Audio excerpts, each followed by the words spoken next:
Well, that didn't take long. We have our first lawsuit against President Biden stemming from his vaccine mandate, where employers, private employers with over 100 employees, 100 or more employees, will have to require mandatory vaccines or otherwise have employees get tested weekly.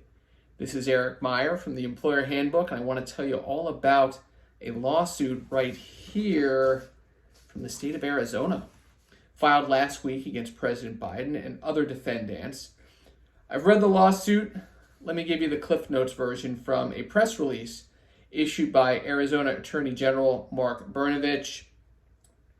Mr. Brnovich says that migrants who cross the southern border illegally are not subject to any vaccine requirements, and when released directly into the U.S. custody, where most remain, they can choose to decline being vaccinated.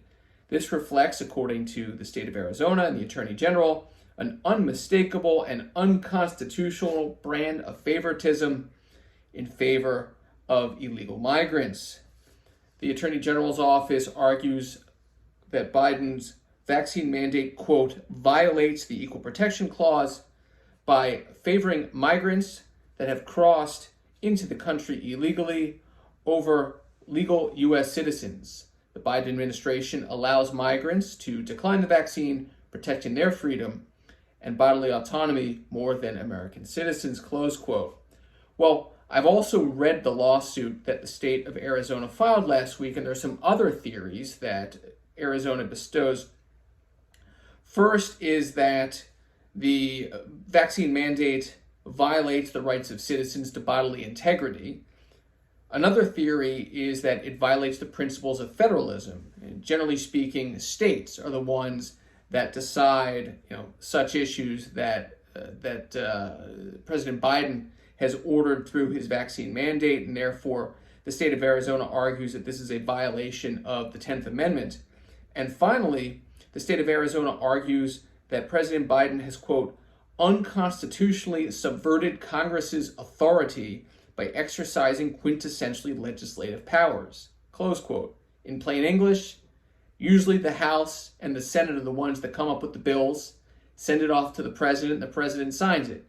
In this situation, the president has exercised his executive authority to bypass Congress and go right to OSHA to impose an emergency temporary standard. Well, is this lawsuit going to be successful? Will the mandate go into effect? I don't know. At this point, there's nothing really for employers to do in terms of the federal mandate because we don't even know what it says yet. It hasn't been imposed. And will this lawsuit stop it, or lawsuits like this stop it? We'll see.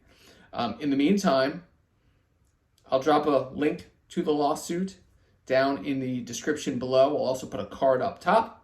I'll put a link to the press release if you'd like to read that for yourself.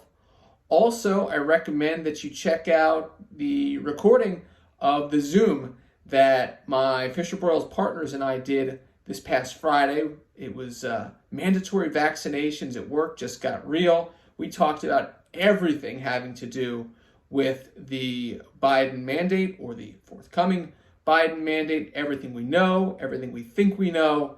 And again, I'll post a link to the video up here and down in the description below. So, hope you enjoyed this short one. Again, this is Eric Meyer from the Employer Handbook. If you like this video, consider subscribing to the blog. Give us a like, add a comment. I'll write back. And thanks for watching. Have a great day.